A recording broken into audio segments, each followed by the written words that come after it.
E aí, clã! Sejam bem-vindos ao nosso Fuguri TV. E é notícia! Foram aprovados pelo governo o esquecimento. Vale não só para a internet, vale também para a televisão e também até para os jornais em papel. Assista o vídeo todo, por favor, com bastante atenção. O chamado direito ao esquecimento. O que é isso na prática? Pois é, Leila, o nome direito ao esquecimento parece até ser uma coisa meio poética, né? Meio, sabe, benéfica. Coisa meio Greta Garbo, né? Want to be alone. É, exatamente, uma coisa meio romântica até, né? Direito ao esquecimento. O direito de esquecer. Exatamente. Podia ser, né, assim, um nome de novela. Mas poderia, mas seria uma novela horrorosa, porque na verdade de benéfico o direito ao esquecimento não tem nada. Absolutamente nada. Mas o Congresso Nacional, ao olhar para a internet, está com essa agenda que é 100% negativa.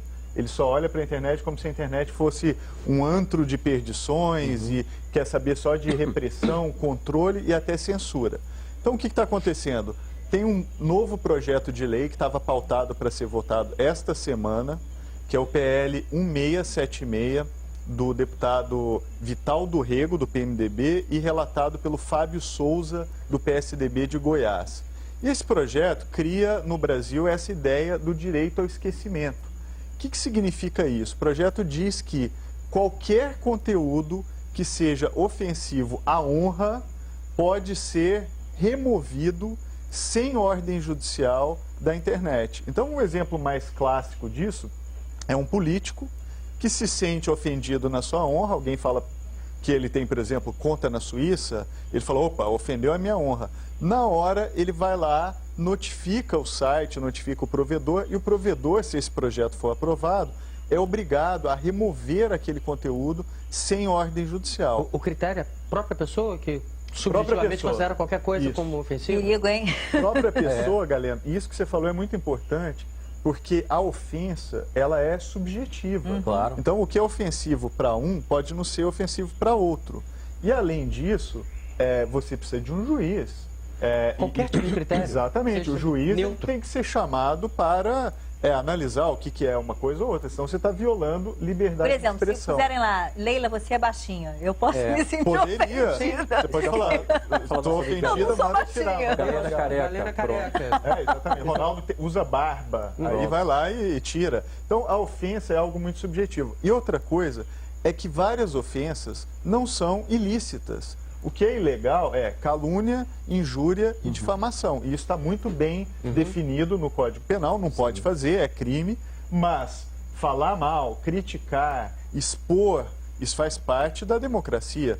E esse direito ao esquecimento no modelo brasileiro é ainda diferente do modelo europeu, porque na Europa, quando essa ideia surgiu, é apenas para tirar o link dos buscadores. Então você tem um buscador da internet, tira o link, mas o conteúdo original ele não é apagado.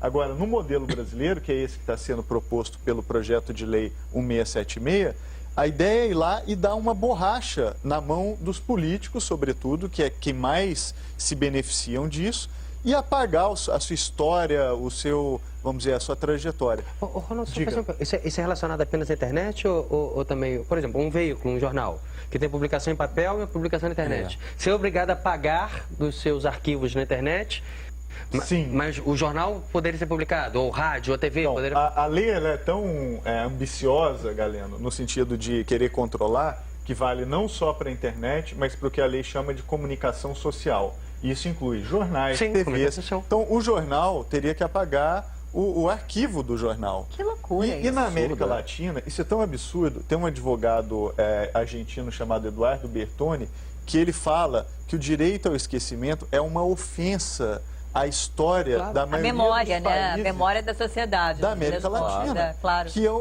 uma região do planeta que busca, tanto pela preservação da sua memória, como por lembrar de coisas difíceis que aconteceram no passado, e aí você cria um direito de um revisionismo histórico, você ir lá e apagar a borracha simplesmente porque uma coisa foi ofensiva a você. Então, o problema não é nem ser ofensiva, é a subjetividade disso. Eu não precisa ser ofensivo. vamos lá, algumas pessoas podem saber que fizeram tais coisas. Aí você fala que eu fiz tal coisa, por exemplo, você me acusa de ser careca. Eu sei que eu sou careca, mas eu não gosto de você. Eu vou falar que eu me senti ofendido por isso. Na verdade, não é nem que eu me senti ofendido, eu finjo me sentir ofendido. Porque é isso. E Galeno, quando a gente olha as ações judiciais sobre isso, a maioria delas são propostas por pessoas públicas e, sobretudo, por políticos. Então não é o cidadão que está em casa que se beneficia disso. Esse cidadão já tem as ferramentas de calúnia, injúria e difamação para se proteger. É a figura pública, especialmente aquela que exerce carreira pública, que vai se beneficiar de um projeto como esse. Uma zona de sombra tão grande, me parece, que até fatos concretos, por exemplo, o político X foi condenado por tal crime. Só que aí faz uma matéria a esse respeito, uma reportagem a esse respeito. E ele se sente ofendido pela reportagem que está falando de uma coisa concreta. Ele foi condenado pela justiça. E aí ele pode pedir para tirar? Pode. Se sentir ofendido. A coisa é tão absurda que você pode pedir para tirar até o que é verdade.